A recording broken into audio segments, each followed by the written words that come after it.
In this video, I will share with you how to fix duplicate content issues. Now, if you're writing blog posts and you see some of the issues duplicate content, so if you go into the, let me just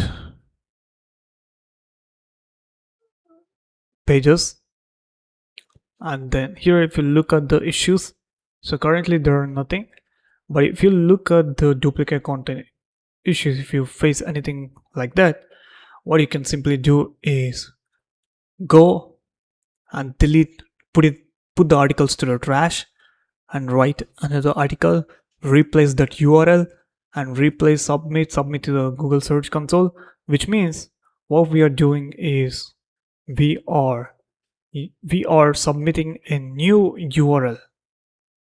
Okay, so we can also submit to the index. Right, if you come here sitemap and delete this and submit a new index, which means it will refresh all your pages. So the duplicate content page, it no longer takes into consideration, which means because you have replaced an entire article. So that's how